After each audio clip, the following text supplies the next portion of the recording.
She was 4 years old when her mother died. Old enough to remember the sound of hospital corridors. Too young to understand why her mother kept getting thinner.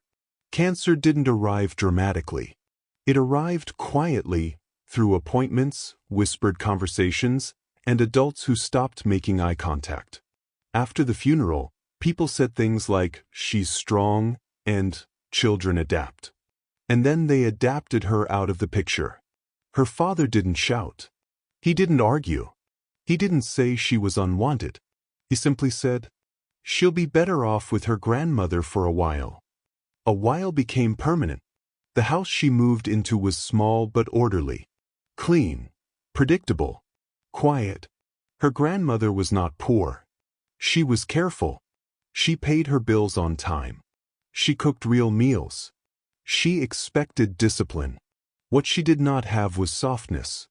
Not because she didn't love the child, but because life had taught her that tenderness was expensive. The girl learned quickly how to occupy space without demanding attention.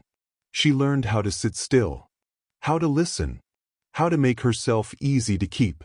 No one called her difficult. No one called her special. She existed in the safe, forgettable middle. And that was how she survived. She wasn't abandoned with cruelty. She was abandoned with politeness. Her grandmother wanted to be present. That part matters. She wasn't cruel. She wasn't indifferent. She didn't forget the child existed. She just believed in tomorrow more than today. Every afternoon, the girl sat at the small kitchen table doing homework while her grandmother dressed for the casino, lipstick carefully applied, earrings chosen like rituals. "Just one good win," her grandmother would say, tying her coat. "One good win and I'll fix everything." The girl learned the rhythm of hope postponed. She learned that love sometimes came in promises instead of presents. The casino was never framed as escape. It was framed as strategy. Her grandmother talked about future schools, better neighborhoods, a house with light everywhere. "You're going to have such a beautiful life," she would say, touching the girl's cheek. "Just wait a little." And so the girl waited. Her father sent child support on time. Reliable, automatic, emotionless. The money paid for groceries, paid the bills, and quietly funded the belief that luck would someday arrive and change everything. The girl did not resent it. Resentment requires energy. She used hers elsewhere. School became her refuge, not because it was kind, but because it was predictable. Public school. Large classrooms. Overworked teachers. She noticed early that adults responded differently when she raised her hand.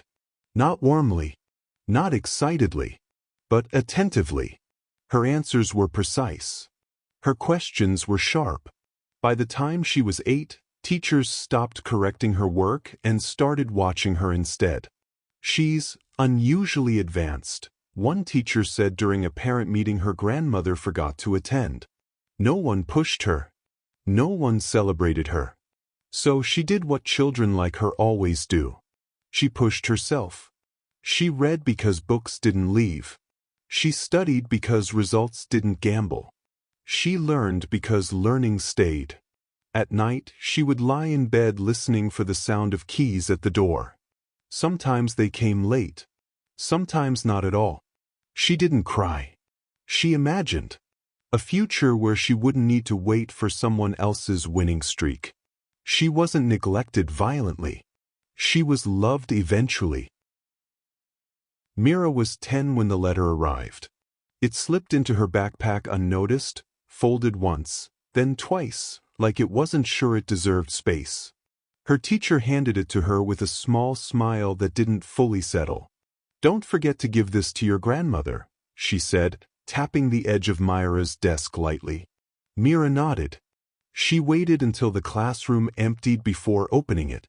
She read the first line, then the second, then went back to the first again. Her name was there, typed neatly, officially. An invitation. A regional academic program. Selective. Invitation-based. Myra's lips twitched into a smile she didn't let grow too wide. She folded the paper carefully, pressing the crease down with her thumb the way her grandmother pressed dough before baking, slow, deliberate. That afternoon, the apartment was quiet. Mira did her homework at the kitchen table, legs swinging slightly, pencil tapping now and then when she got stuck. Not out of frustration, but habit. She glanced at the clock. Then again. Her grandmother was late. Again. Mira reheated her dinner in the microwave, ate half, wrapped the rest in foil for later. She washed her plate, dried it, and set it back where it belonged. She didn't rush. Waiting was something she'd become very good at. When the door finally opened, her grandmother came in with a rush of cold air and perfume. "Hey, my genius," she said, breathless, slipping off her coat. "You won't believe how close I was today." Mira turned in her chair, smiling softly. Her grandmother laughed, a light, hopeful laugh, and shook her head. "One number away," she said, wagging a finger like the machine had personally disappointed her. "Tomorrow. Tomorrow will be the day." She leaned down and kissed Myra's head, the familiar scent of her lotion and cigarettes. The call came on a Wednesday afternoon. Mira was at the kitchen table, half-finished homework spread out in front of her, when her phone buzzed with a number she didn't recognize. She stared at it for a second, then answered. "Hello." The voice on the other end was calm, professional, measured. "Mira, this is Dr. Halvorsen from the academic program. Do you have a few minutes to talk?" Myra's spine straightened instinctively. "Yes," she said. "I do." There was a pause, just long enough to let the moment settle. "We've been reviewing your performance," the woman continued. "Your evaluations. Your recommendations. Your trajectory." Mira listened without interrupting. She had learned that important things revealed themselves slowly. "There is an opportunity we'd like to discuss," Dr. Halvorsen said. "A full boarding scholarship. Secondary education. Residential." The words landed one by one. Full. Boarding. Scholarship. Mira didn't respond immediately. Not because she didn't understand. Because she did. "This would require relocation," the woman added gently. "You would live on campus during the academic year." Myra's fingers curled lightly around the edge of the table. "When would it start?" she asked. "Next term." Next term. Not someday. Not eventually. Soon. Her grandmother came home earlier than usual that evening. That alone felt significant. She brought groceries, more than usual, and set them down with a kind of nervous energy Mira hadn't seen before. "They called me," her grandmother said before Mira could speak. "From the school." Mira nodded. "They talked about a scholarship," her grandmother continued, removing items from the bag too quickly. "A very good one." She paused, then laughed lightly. "You know, I always said something like this would happen." Mira watched her. Her grandmother's smile was bright, but tight. "They said you'd live there," her grandmother added, quieter now. "In a dorm." The words sat between them. Dorm. Mira didn't rush to fill the silence. Her grandmother exhaled sharply, then waved a hand as if brushing away the thought. "It's a good thing," she said quickly. "A very good thing. This is what we've been waiting for." Mira tilted her head slightly. "We've been waiting." "Yes," Mira said. "It is."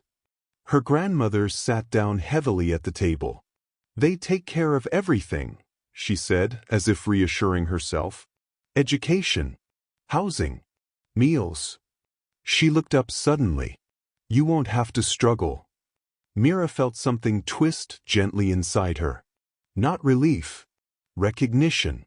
Her grandmother reached for Myra's hand. "I did this for you," she said. "All of it. The waiting. The hoping." Mira squeezed her hand back. "I know," she said softly. And she meant it. Later that night, Mira lay awake listening to familiar sounds. The hum of the refrigerator, the creak of the floorboard near the bathroom, her grandmother moving quietly as if afraid to disturb something fragile. This house had raised her. Not perfectly, not gently, but faithfully. And now it was asking to let her go. Mira stared at the ceiling. She thought of the campus Dr. Halvorsen described. The dorm rooms. The independence. She thought of her grandmother, standing alone in the kitchen, believing tomorrow was always one step away. Mira understood something then. Leaving would not be rejection. Staying would be surrender. The next morning, her grandmother handed her a neatly folded note. "I wrote down the questions," she said, "so you don't forget to ask them." Mira smiled. "Thank you." Her grandmother hesitated at the doorway. "You'll come home on breaks?" she said. It wasn't a question. "Yes," Mira replied. Her grandmother nodded. She didn't cry. She stood there, shoulders squared, doing what she had always done, believing this was part of the sacrifice. Mira watched her, and for the first time, she understood the cost of love that doesn't know when to let go. The scholarship wasn't going to separate Mira from her grandmother. It would reveal how long Mira had been preparing to leave. It was her grandmother's idea. "Your father should know," she said one morning, folding laundry with unusual care. "This is his child too." Mira didn't argue. She had learned that arguing about expectations only created disappointment sooner. Her grandmother called him that afternoon. The conversation was brief, polite, efficient. "Yes," her grandmother said into the phone. "Yes, she's been accepted. A full boarding scholarship." The pause. "Yes, we're very proud." Another pause. "I thought it would be good if we stopped by," her grandmother added carefully, "so she can tell you herself." She listened, nodded. "Of course," she said finally. "We understand." She hung up and turned to Mira with a small smile. "He's busy," she said, "but he said we can come by." Mira nodded. Busy was familiar. His house looked nothing like hers. Larger, brighter, more deliberate. Everything had its place. A woman answered the door. His wife. She smiled politely, the way people do when they recognize obligation but not attachment. "Oh," she said, "you must be Mira." Mira returned the smile. Her father appeared behind her, already checking his watch. "Mira," he said, nodding once. "Mom." They sat in the living room. The furniture was new. The space clean. Two children's voices echoed faintly from upstairs. His children. His life. Her grandmother spoke first. "She's been accepted into a very competitive program," she said, hands folded neatly in her lap. "A boarding school. Full scholarship." Her father nodded. "That's good," he said. "Very good." He turned to Mira. "You must have worked hard." "Yes," Mira replied. He smiled briefly. The smile didn't reach his eyes. "That's excellent," he said. "These opportunities matter." There was a pause. The kind that waits for enthusiasm. It didn't come. Her grandmother tried again. "They'll cover everything," she said. "Education, housing, meals." "That's efficient," he replied. "It'll take pressure off." Pressure, not pride, not concern. Logistics. Mira watched him. He was not unkind. That was the most difficult part. Unkindness would have been easier to carry. Instead, he was distant in a way that suggested he believed he had already done his part. "Well," he said, standing, "I'm glad things worked out." Worked out. As if effort had been irrelevant. As if survival had been automatic. Her grandmother stood too. "We just wanted you to know," she said gently. "I appreciate that," he replied. He did not hug Mira. He did not ask when she was leaving. He did not ask how she felt. At the door he paused. "I'll continue the support payments," he said. "Let me know if the school needs documentation." Mira nodded. "Thank you." And she meant it, because gratitude was something she had learned early. Not because it was owed, but because it kept things civil. Outside, her grandmother walked more slowly than usual. She didn't speak immediately. When she did, her voice was tight, but steady. "He cares," she said. "He just doesn't show it well." Mira looked ahead. "Yes," she said. That was the word she had learned to use when truth would only bruise. They walked on. The visit settled something Mira hadn't known was still unsettled. She had not been forgotten accidentally. She had been released intentionally. And now she was free to go where attention followed effort, not obligation. Her father didn't reject her. He simply confirmed she no longer belonged to his life. Mira began packing slowly, not because there was much to take, but because every object carried memory. Her grandmother laid an old suitcase on the bed. The zipper caught halfway and needed coaxing, the way old things do. "This one's still good," her grandmother said, patting it. "I used it when I went to see my sister years ago." Mira smiled. "It's perfect." They folded clothes together. Her grandmother insisted on packing extra sweaters. "It gets cold in places like that," she said. "Big buildings don't hold warmth." Mira nodded, even though she had checked the weather twice already. Some habits were about love, not logic. They worked in silence for a while. Then her grandmother stopped suddenly and held up a small notebook. "You remember this?" she asked, smiling. Mira did. It was the notebook she used when she was younger, the one she wrote in when the house felt too quiet. Her grandmother flipped through the pages. "Look at your handwriting," she chuckled softly. "So serious." Even then. Mira laughed too.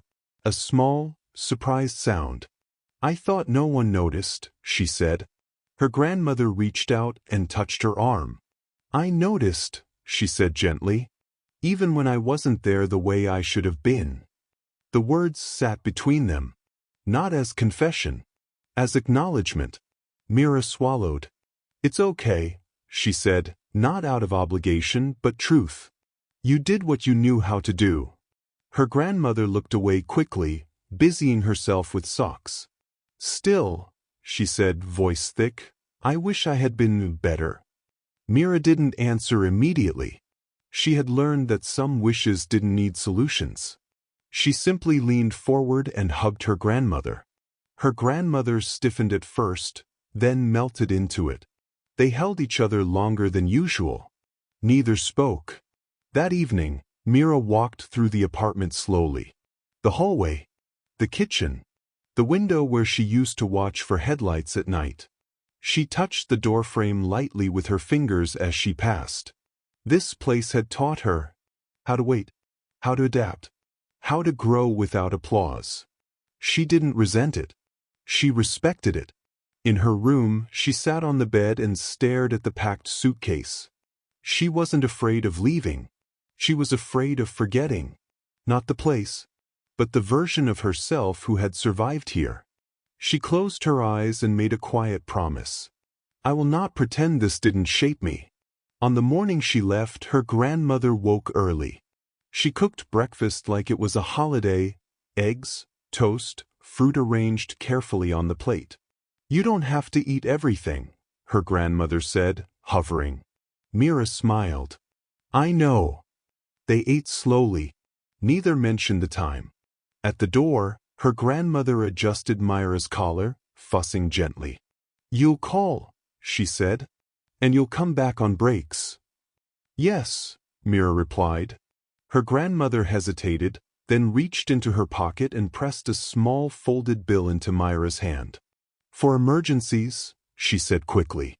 "Just in case." Mira closed her fingers around it. "Thank you." They hugged again. This time, her grandmother held on longer. When she finally stepped back, She smiled bravely. "You were always meant for more," she said. Mira met her eyes. "No," she said softly. "I was shaped for this." She picked up her suitcase and walked toward the door without looking back. Mira didn't leave home empty-handed. She left carrying everything that made her. The campus was larger than Mira imagined. Not overwhelming, just indifferent. Buildings stood with quiet confidence, as if they had seen thousands of students arrive believing they were about to matter. Mira stepped out of the car with her suitcase and stood still for a moment. No one rushed toward her. No one called her name. Around her, other students moved in clusters. Parents adjusting bags, siblings laughing, voices overlapping. Mira waited. Old habit. Eventually, a staff member approached with a clipboard. "Name?" she asked without looking up. "Mira," she replied. The woman scanned the list, nodded once, and pointed down the path. "Dormitory C, 3rd floor." That was it. No welcome speech. No acknowledgement of how far she'd come. Just instructions. Mira lifted her suitcase and walked on. Her room was small and clean. 2 beds. One already occupied. A girl stood by the window, arranging books on the desk with practiced efficiency. She glanced up briefly. "Oh, hi," she said. "I'm already unpacked, so just take that side." Mira nodded. "Okay." No questions. No curiosity. Just coexistence. Mira placed her suitcase on the empty bed and sat for a moment before opening it. She listened to the sounds of the building, doors opening and closing, laughter down the hall, someone calling out a name she didn't recognize. This place didn't know her. Not her history. Not her effort. Not her losses. And for the first time since leaving her grandmother's house, Mira felt something sharp and familiar. Loneliness. Not because she was alone, but because she was unseen. Later that evening, they gathered in a large common room. Staff members spoke about rules, schedules, expectations. Mira listened carefully. She noticed who asked questions, who interrupted, who tried to stand out. She didn't. She wrote everything down. Across the room, she caught snippets of conversation. "My parents went here too. They said this place opens doors. I've been preparing for this since I was little." Mira looked at her notebook. She had been preparing too. Just differently. During introductions, names floated by quickly. Too many to hold. When it was Myra's turn, she said only her name. No hometown. No backstory. No one asked. The group moved on. It should have hurt. Instead, it clarified something. At home, she had been invisible because of circumstance. Here, she was invisible because she had not yet earned context. And that was something she knew how to do. That night, Mira lay awake in the unfamiliar bed, staring at the ceiling. She missed the sound of her grandmother moving around the apartment. Missed the way silence there had weight. This silence was different. Neutral. Unattached. She thought of her grandmother's promises. Her father's politeness. The way people assumed support existed simply because systems did. Mira exhaled slowly.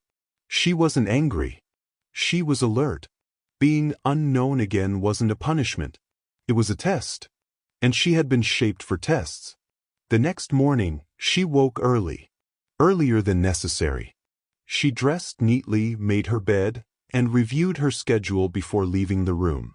As she stepped into the hallway, students passed her without recognition. Mira didn't slow. She didn't rush. She walked forward with the quiet certainty of someone who understood this truth. In places like this, attention follows consistency. And she had survived worse than being unseen. Mira wasn't afraid of starting over. She had been trained for it. Mira didn't announce herself. She didn't need to. Her work did it quietly.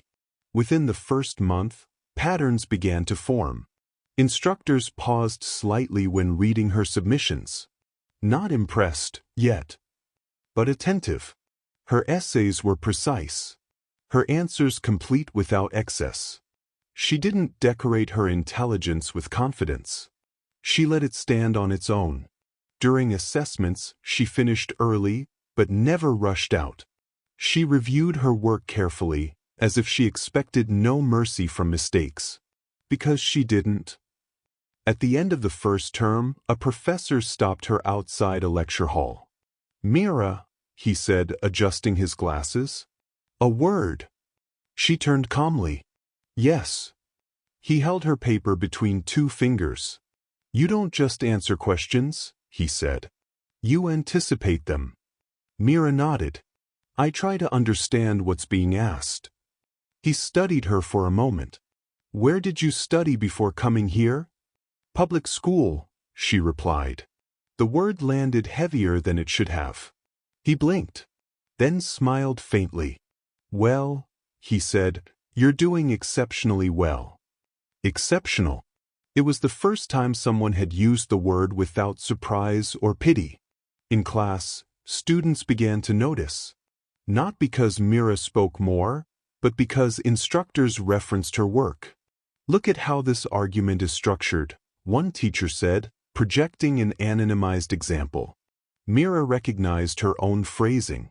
No name attached. Just quality. Students glanced around the room, curious. Someone whispered, "Who wrote that?" Mira didn't look up. She wrote notes. She spent evenings in the library. Not hiding. Positioning. She learned which floors were quiet, which librarians didn't mind questions, which resources were underused. She built routines that didn't depend on motivation. Routine had raised her. By the second term, her name began to travel ahead of her. Not loudly, but accurately. She's solid. She doesn't miss. She's reliable. Reliable. It was a familiar word. But this time, it didn't mean carry us. It meant we can trust this work. One afternoon, a visiting lecturer asked for volunteers for a research assistant role. Hands shot up. Mira waited. She watched who raised theirs first, who spoke over others, who tried to charm. When the room quieted, she raised her hand calmly. "Yes," the lecturer said. "I'd like to apply," Mira said. "I have experience working independently and meeting strict standards." The lecturer nodded. "Email me." That was it. No pitch. No performance. Later that week, Mira received a reply. Brief. Professional. "You may assist on a trial basis." Trial. She smiled faintly. Trials were familiar. That role changed everything. Not suddenly, but structurally. She learned how decisions were actually made. Who controlled access? What mattered beyond grades? She observed before she spoke. Listened more than she revealed. People began to see her as capable, then dependable, then essential. And Mira understood the difference. Competence opens doors. But competence alone doesn't decide who holds the keys. Mira didn't rise by demanding space. She rose by becoming impossible to ignore. Mira didn't notice her at first. That was intentional.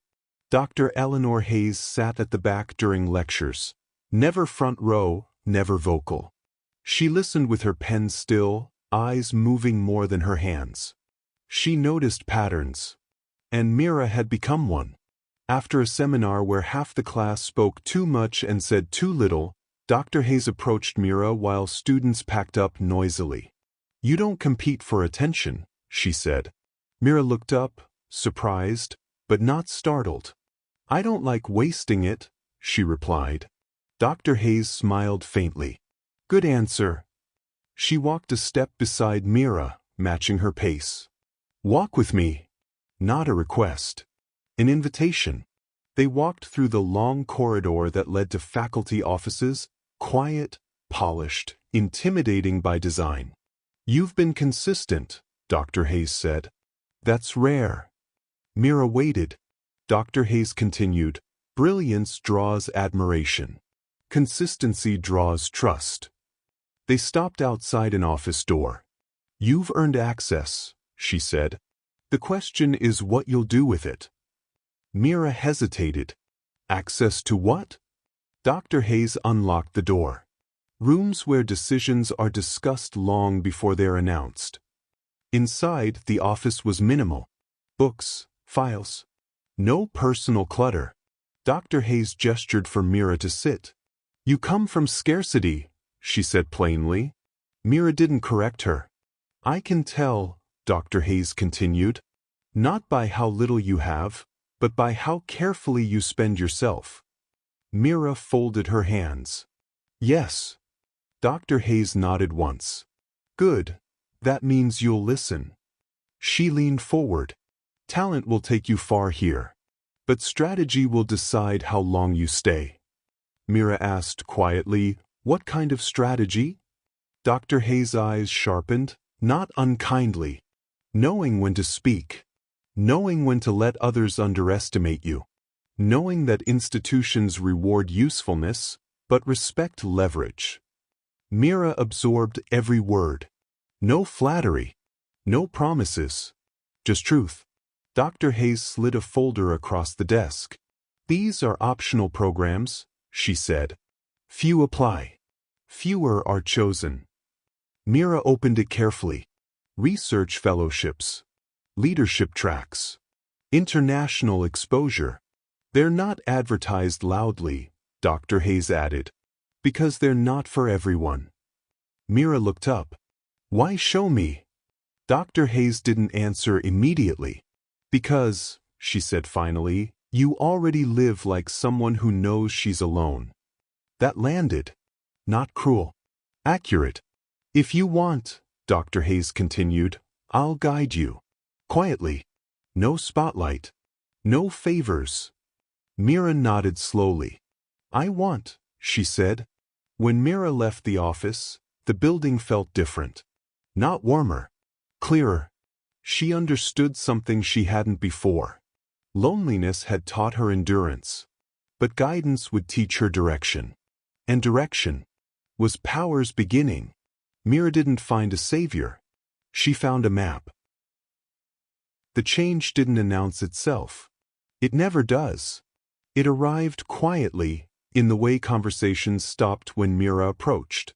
In the way invitations forgot her name. In the way people began to measure their words around her. Not hostility. Distance. At first, Mira thought she was imagining it. She had always been observant. Sometimes that felt like a flaw. But patterns don't lie. Group discussions shifted subtly when she spoke. Study groups formed without her.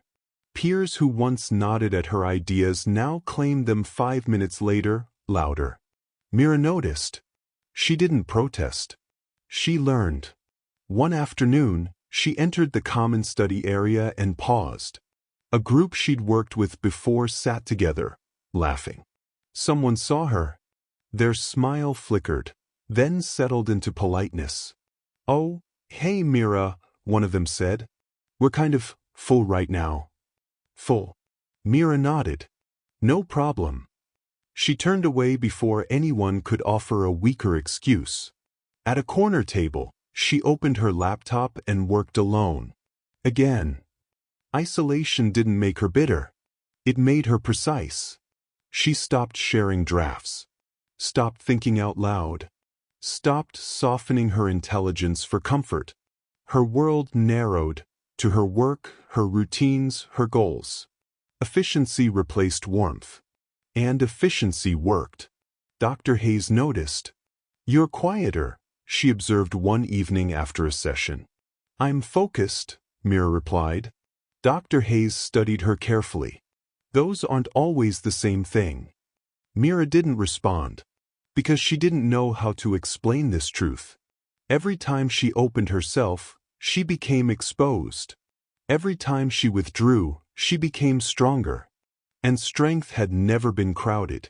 The loneliness was different now. Not the childhood kind. Where absence felt like abandonment, this was adult loneliness. Chosen, strategic, heavy. She would sit in lecture halls filled with people and feel completely separate. Not superior, just singular. One night, she caught her reflection in a dark window, books in hand, posture straight, expression unreadable. She barely recognized herself, not because she had changed too much, but because she had stopped asking permission to exist. She thought of her grandmother then, of crowded casinos, bright promises, loud hope. Mira had chosen the opposite path. Quiet effort, delayed reward, solitude that sharpened instead of dulled. And still, there were moments when laughter drifted past her door. Moments when she wondered what it would feel like to be held without explanation. She never chased those moments. She let them pass. Because Mira had learned something early. Belonging often comes with conditions. Loneliness, at least, was honest. Mira didn't lose people.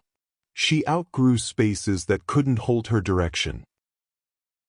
Mira didn't notice the rivalry when it began. That was the point. It started as a presence, consistent, controlled, always nearby. A woman named Clara Whitmore. Clara sat 2 rows ahead in most lectures. Answered when called. Never volunteered more than necessary. Her work was good. Not exceptional, but solid enough to pass unnoticed. Except by Mira. Clara watched Mira the way people watch storms forming at a distance. Not afraid. Just calculating. She noticed how instructors leaned in when Mira spoke. How Dr. Hayes lingered after sessions that included her. How Myra's name appeared quietly on lists that weren't circulated. Clara didn't resent Mira. She studied her. The first friction came during a joint research assignment. Partners were assigned alphabetically. Mira and Clara. Clara smiled politely when they met. "I've read your work," she said. "You're thorough." Mira nodded. "So are you." They worked efficiently. Too efficiently. No warmth. No conflict. Just parallel competence. But Mira noticed something subtle. Clara asked questions that revealed gaps. Not in knowledge, but in process. How did you get access to that dataset? Who approved this angle? Why was this methodology accepted? They were framed as curiosity. They were reconnaissance. During their presentation, Clara did something interesting. She deferred. "Building on Myra's framework," she said, gesturing lightly. The room nodded. Mira continued. Later, Clara spoke again, this time emphasizing implications, positioning herself as the one who understood the bigger picture. It was elegant. Mira recognized it immediately. Credit sharing without surrender. Afterward, Dr. Hayes commented quietly, "You work well under pressure." Mira replied, "So does Clara." Dr. Hayes paused. "Yes," she said. "She does." That pause mattered. Over the next weeks, patterns emerged. Clara appeared in the same optional programs. Asked similar questions, just framed differently. Cultivated approachability where Mira cultivated precision. Where Mira was respected, Clara was liked. And liked traveled faster. One afternoon, Mira overheard her name spoken in a tone she hadn't before. "She's brilliant," someone said. "But intense." Clara laughed softly. "She's just very focused." It sounded like defense. It wasn't. It was framing. Mira didn't confront her. She adjusted. She began documenting everything. Clarifying ownership.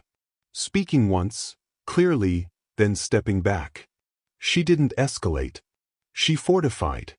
The rivalry stayed unspoken. That made it dangerous. Because unspoken things grow quietly. One evening, Mira crossed paths with Clara outside the building. Clara smiled. "You work late." Mira returned the smile. "So do you." The pause. Clara tilted her head slightly. People notice you, you know. Mira held her gaze. They notice results. Clara's smile sharpened, just a fraction. Yes, she said. Eventually. They parted. Mira walked away knowing something had shifted.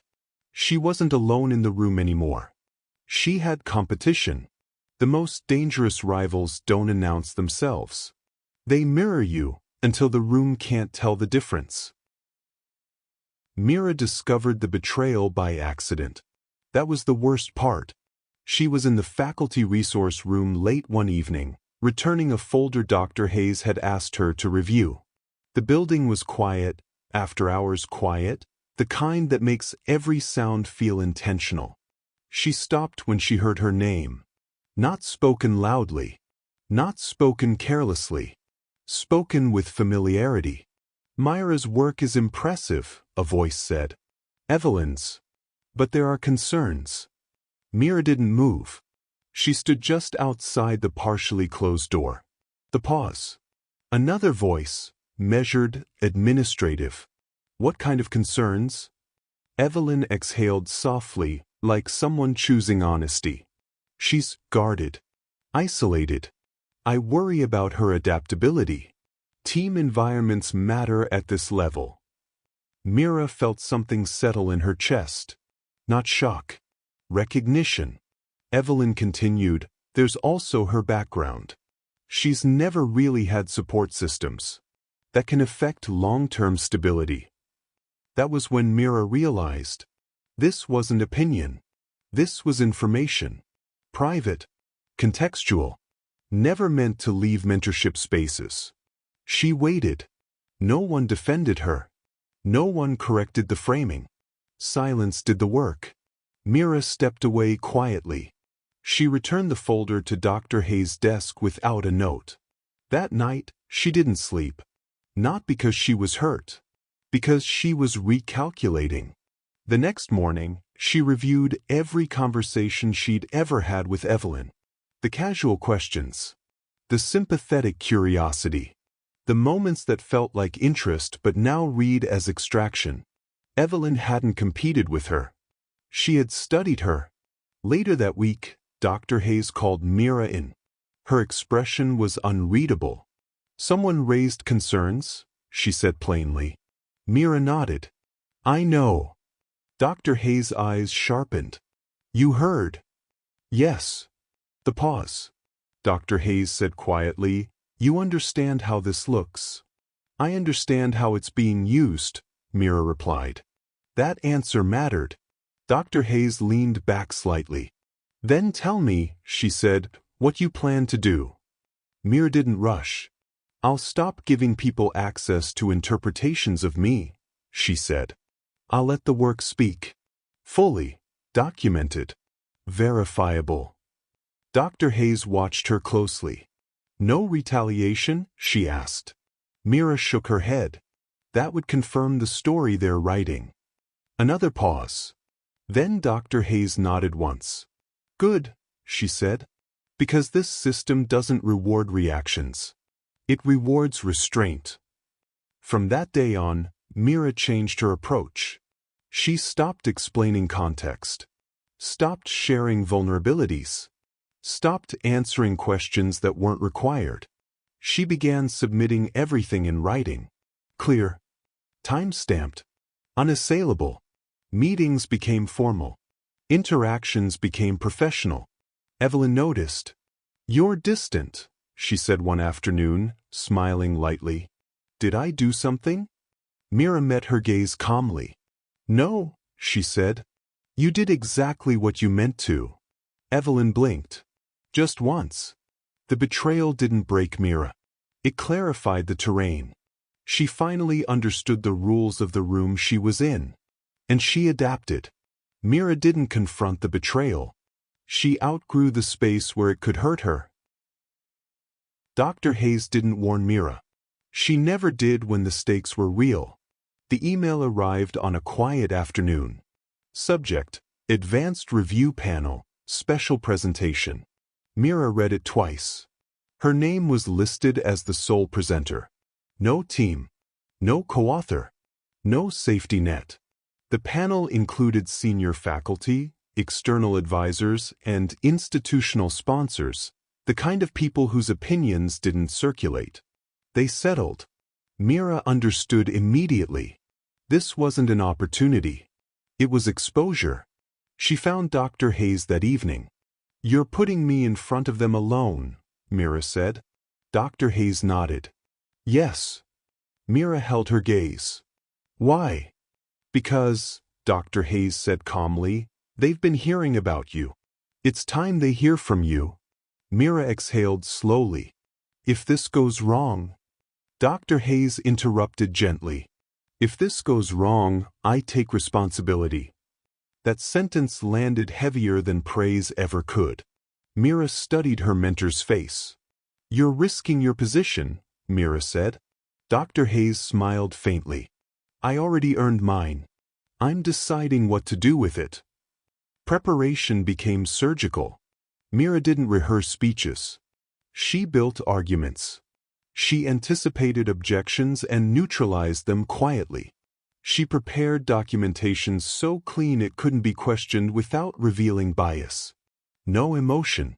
No appeal. Just clarity. The day of the panel, the room felt colder than necessary. Mira stood alone at the table. Evelyn sat across the room, not invited, but observing. Her expression was composed, confident. Mira didn't look at her. The first question came sharp. "You work independently," a panelist said. "How do you function in collaborative environments?" Mira answered evenly. "Collaboration requires trust. I contribute best where clarity exists." Another asked, "Your background is unconventional. What prepared you for this level of work?" Mira paused, not for effect, but precision. "Responsibility," she said. "Being accountable when systems fail." The room quieted. As questions continued, something shifted. Not applause. Respect. The kind that grows when there's nothing to undermine. When Mira finished, Dr. Hayes spoke, not in defense, but in alignment. "I nominated her," she said simply, "and I would do it again." That was the risk. Open. Recorded. Irreversible. After the panel dispersed, Mira stood alone, collecting her papers. Evelyn approached slowly. "That was impressive," she said. Mira looked at her for the first time. "Yes," she replied. No warmth. No bitterness. Just truth. Evelyn hesitated, then smiled thinly. "You've changed." Mira nodded once. "I had to." Later that night, Dr. Hayes sent a single message.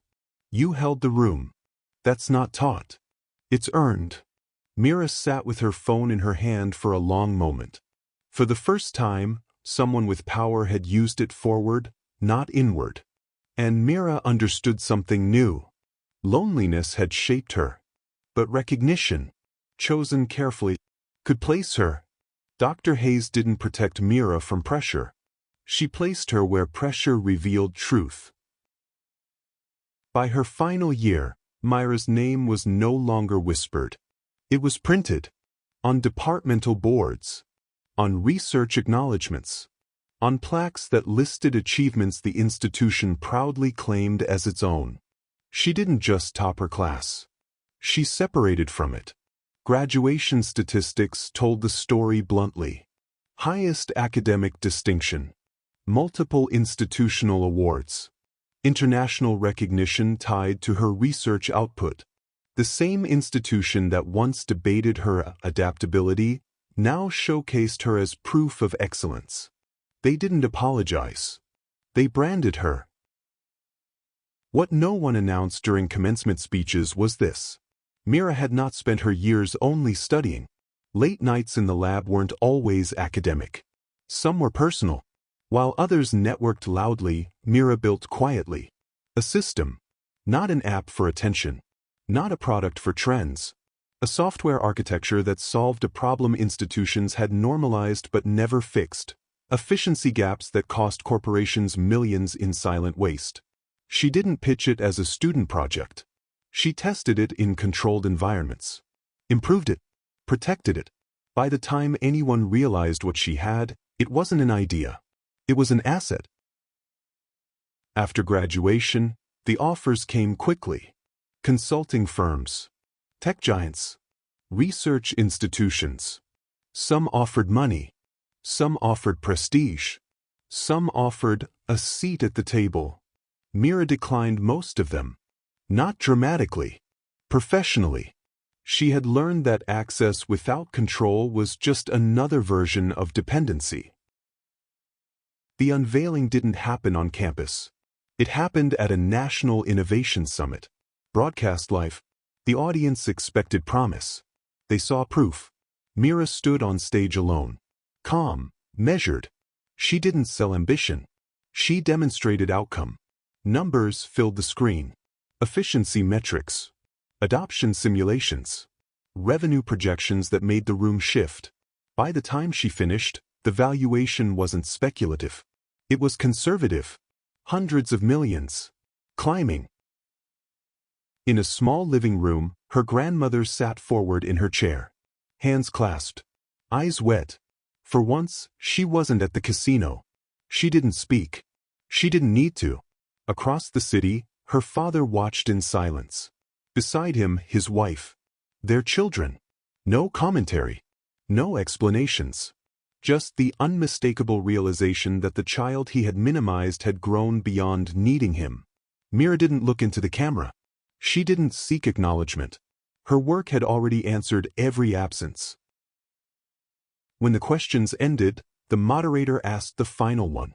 "What's next for you?" Mira paused, then said evenly, "I'm not looking for a role. I'm building a company." Not confidence. Fact. The room responded differently this time.